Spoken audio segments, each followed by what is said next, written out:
Smashmouth Footballerz.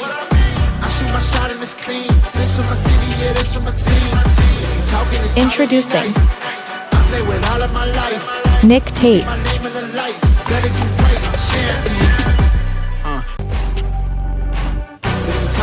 Joe Caldero,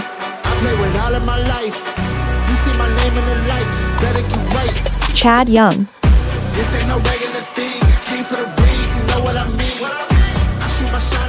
Smashmouth Footballerz. Hey, welcome to Smashmouth Footballerz. I'm Nic Tate. And guys, we had a great weekend in week 2. And so on this episode, I'm going to go over some of the great highlights of some of the players that we had this weekend. And I'm going to be honest with you, it's pretty amazing. So I'm going to start off with the Cincinnati Bengals. And guys, Jamar Chase this weekend showed us why he's Jamar Chase. All right. So Chase this weekend, he got 14 receptions for 165 yards and 1 touchdown. That's an average of 11.8 yards per catch. And that's pretty awesome. His longest was 25 yards on 16 targets. So out of 14 catches, he had 16 targets. So he only missed 2, overthrew 2. Whatever the situation is, he was directed at 2 targets that he missed. But I mean, come on, man, that's an average of almost 85 to 90%, and you can't knock that for a wide receiver.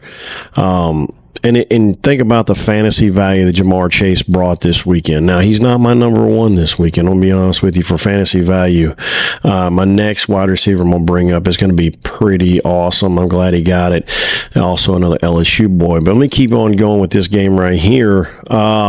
We have the Jaguars, right? The Jaguars, they have improved. Right. And I'm pretty excited about this because on the Jaguars, the guy I'd like to highlight the most is Travis Etienne. He got 14 carries on 7 and made 71 yards at 5.1 yards an average. He also had 2 catches for 18 yards. That's about 9 yards per catch, and he caught a touchdown.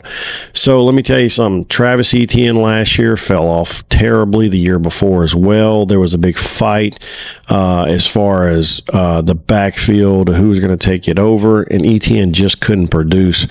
Going into this year, it's like, all right, we got a brand new guy. He wants his job. He's trying to make his money, and I'm super excited. I have him in 2 leagues, and I love this guy. I'm happy for him. And also, I mean, the Jaguars themselves, they don't look shabby. I think maybe because it's a brand new build, maybe some new coaching, I think possibly going in the future that the Jaguars could be really relevant.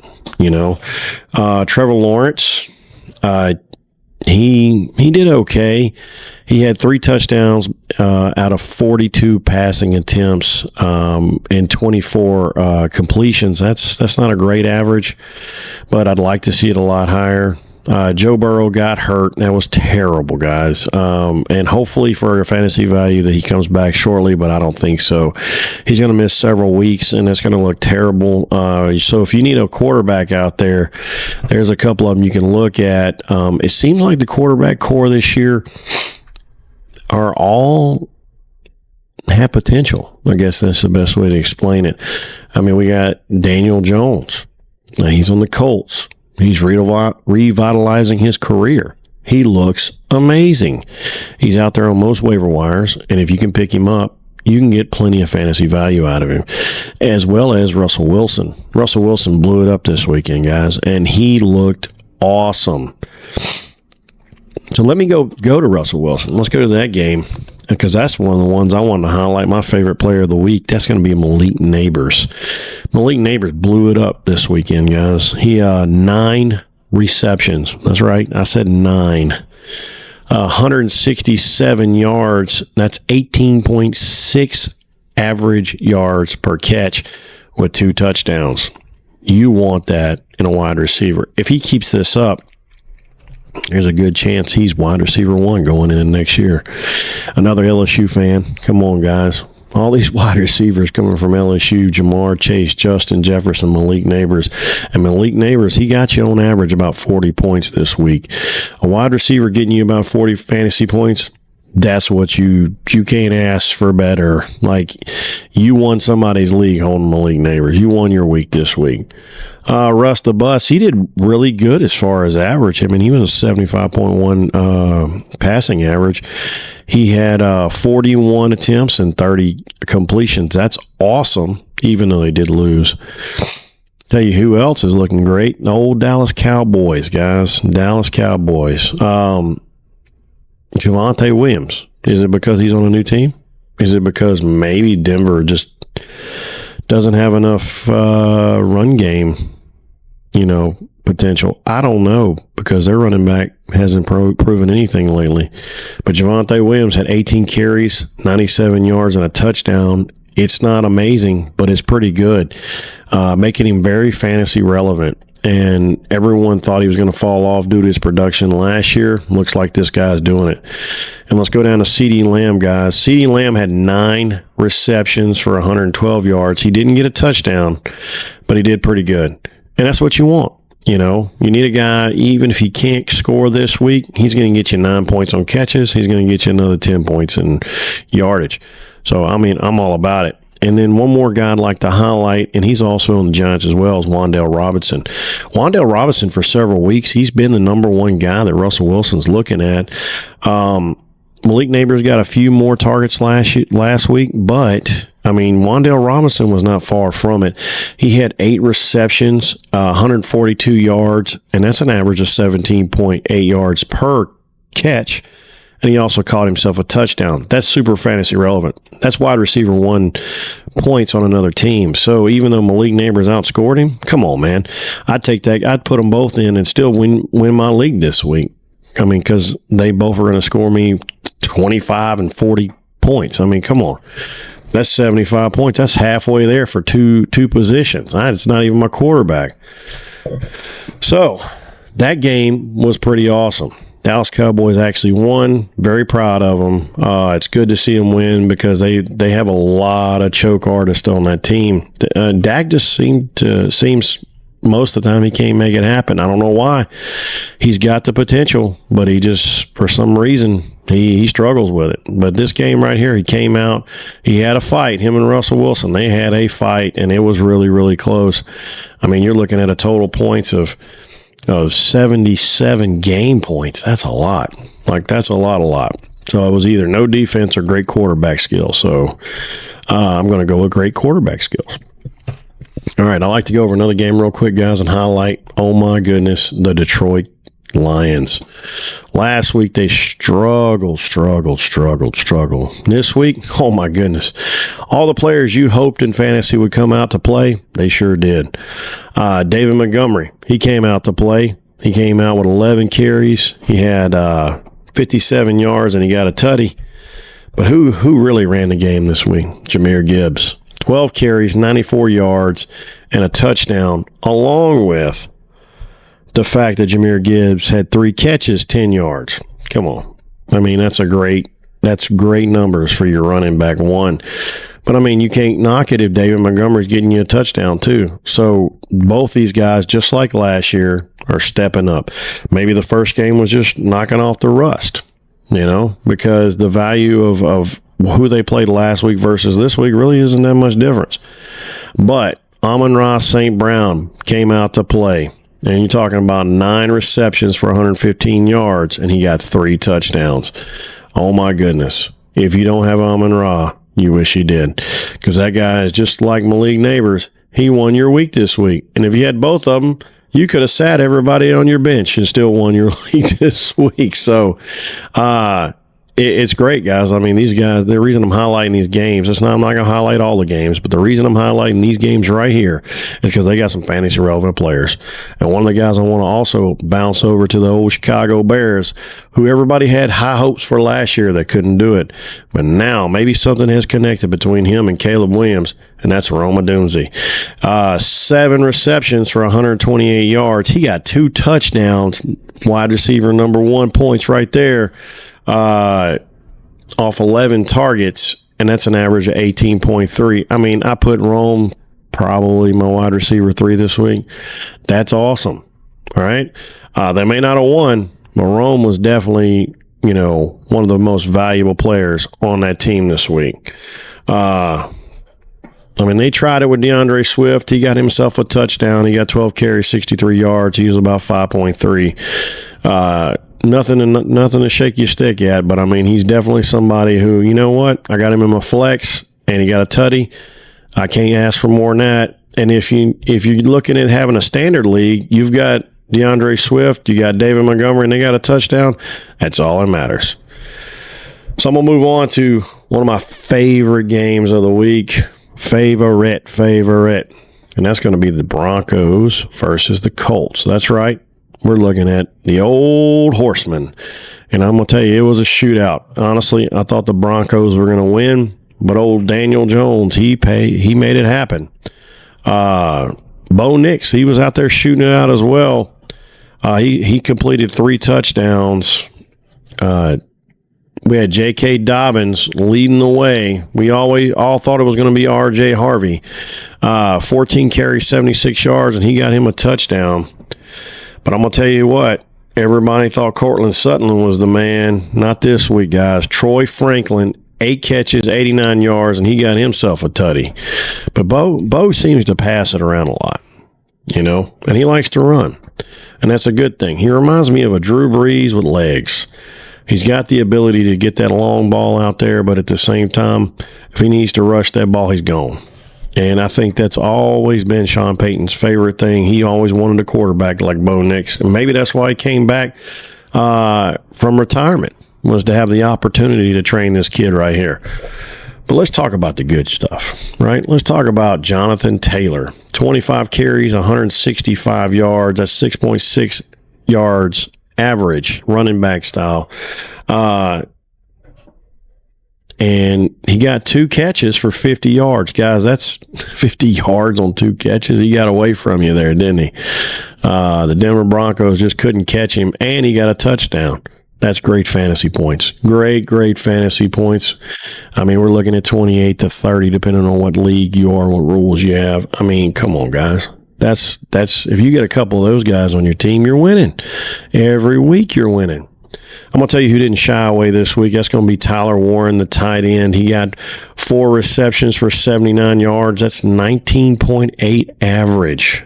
19.8. So this lets me know he's an important part of this team. And Daniel Jones seems to lean on him to try to win. Let's see what else we got for the week. Let's just go over some random stats so that we can talk about some players here. I'm going to be honest with you.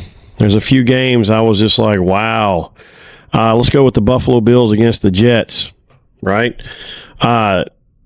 What happened to Justin Fields? Was it the defense of the Buffalo Bills? I'm not sure.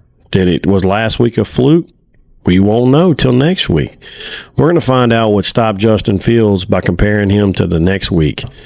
Garrett Wilson still was there was a target for him. He had 4 receptions for 50 yards, but the man of the hour last week was James Cook. 21 carries, 132 yards, and 2 touchdowns.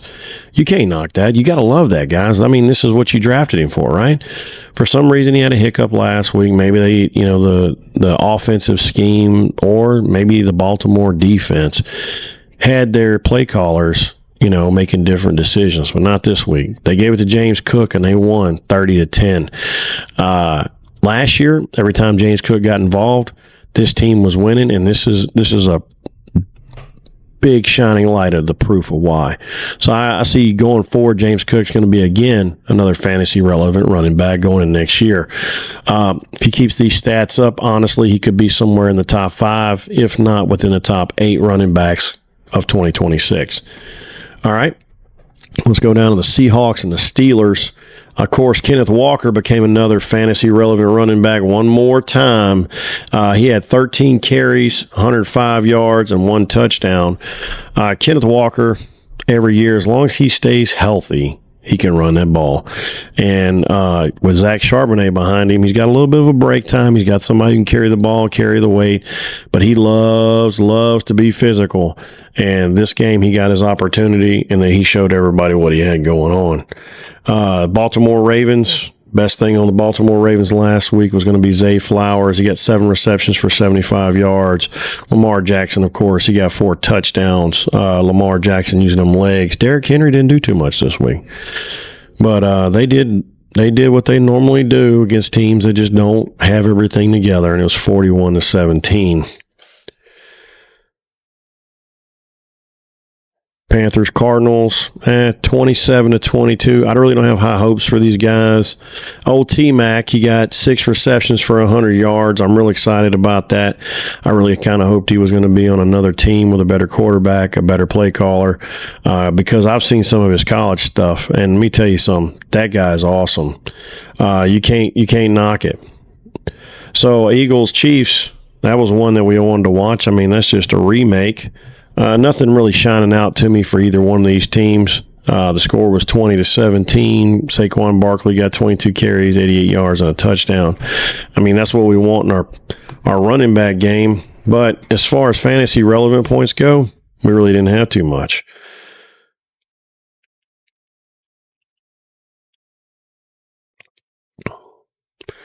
Falcons, Vikings. Let me tell you something. This was the Falcons game all day. If you watch this game, I'll be honest with you, I was hoping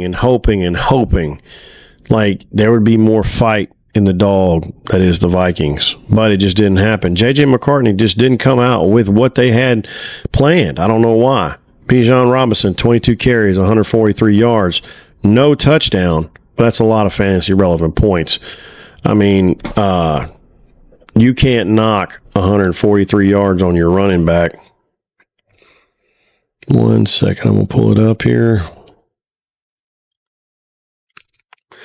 Bijan, he also caught 3 for 25. That's pretty good. Of course, Tyler Algier, he's got himself a rushing touchdown. And that's one of the things that Tyler's done the whole time that these guys have been together. He's been the backup guy that just kind of pushes it in and keeps that team going. But if you watch this, man, the people that won on this team was the kicker. The kicker on both teams, that's all is kick, back and forth till finally the Vikings gave in and they let the Atlanta Falcons score. Bijan Robinson, that's what you want to see. It seems like Kyle Pitts is trying to come alive. Not for me, fantasy value just yet. And maybe if he needs to fill in or something like that in my fantasy league on a 1 week go through, I'll do it. I'm going to tell you the one I loved to watch last night was Bucs versus the Texans. And at the beginning of the game was a straight offensive game. And somewhere around the second quarter, it turned into a defensive game, and everything slowed down. But the most valuable thing on the Buccaneers team, Bucky Irving. Bucky Irving had 17 carries for 71 yards. He didn't get a touchdown, but I'm going to be honest with you. He got a lot of play time, and they couldn't stop him. So between Mbuka, you had Mike Evans, stuff like that. The Texans' defense really did kind of shut down the passing game a lot, which ran the clock down, which kept the score down between 20 and 19. It was really, really, really close, guys. But Bucky Irving is the most valuable player. And then, of course, Baker Mayfield, he goes out 215 yards and 2 touchdowns. He's got an average of about 68% passing rating at 38 attempts and 25 completions. I mean, you got to love that. The Chargers Raiders didn't do too much. I'm starting to feel really, really sad for Ashton Genty. I mean, he has so much potential. I don't know what's going on though over there in the Raiders land in Las Vegas. I think a lot of it is just going to take time for them to catch up, for their team to develop, a little bit of cohesion. But but Ashton Genty, man, I mean, I had high hopes for him. And I think at some point, Ashton Genty is going to come alive. I just don't think it's going to be in the next few games because last 2 in the preseason, either the offensive line is struggling really, really bad, or he's struggling to mirror what they got going on in their play calling. So hopefully hopefully that's going to be something going forward that we see as a little bit of a shake back. And because I want to see Ashton Jeanty do really, really well. I don't have him in any of my leagues, but I would love to see that succession for such a young player who left college with numbers. Before we go today, I want to go over one more player, the old comeback kid, and that's going to be Christian McCaffrey. He had 13 carries for 55 yards. He had 6 receptions for 52 yards, and he got himself a touchdown. He is a fantasy relevant player for San Francisco. Don't matter which quarterback they got. We got George Kittle, who's hurt, going to be out for a little bit. The one consistent thing on this team right now is Christian McCaffrey. So if you had him last year, you had him in a dynasty league. If you drafted him this year and you thought, oh man, I'm not going to do too well, the last 2 weeks, Christian McCaffrey's got you 20 plus points. And that's all I can ask for, guys. I have him in my dynasty league. I sat him out last year. I didn't trade him. Nobody had faith in him. I put him in week 1, put him in week 2, and he's dominating. So keep looking at Christian McCaffrey going forward. Now, y'all stand by for the next episode. We're going to go over the top 6 running backs and the top wide receivers of week 3, who's going to stand out for you guys, and we're going to see who can catch it, right? We're going to see if Joe, myself, or maybe Chad is right on the nose on what's going forward in our projections. Well, if you guys got any questions, reach out to us at Smashmouth Footballerz@gmail.com. Guys, we'd love to hear from you. We'd like for you to send us a short little email. We don't know. We got a lot of giveaway stuff going on. If you like and subscribe some of the videos we got going on this week, we're going to be giving away merchandise to random people. We'll go ahead and announce it right here on the cast as we make our selections, so you guys can be part of the team. And we just want to keep growing our fantasy family. You know, this is fun for us. We do it not for money, because we really don't make hardly any money on the deal. We do it because it's an experience. And we've touched so many people so far. I mean, we're almost at 13,000 subscribers, and I hope we grow. And I see it, you know, in the near future. I see us just skyrocketing. And the more we grow, the more that our entertainment's going to grow. I think it's just going to be awesome. Well, just to let you know, I appreciate all you guys out there. And until next time, I'm Nic Tate.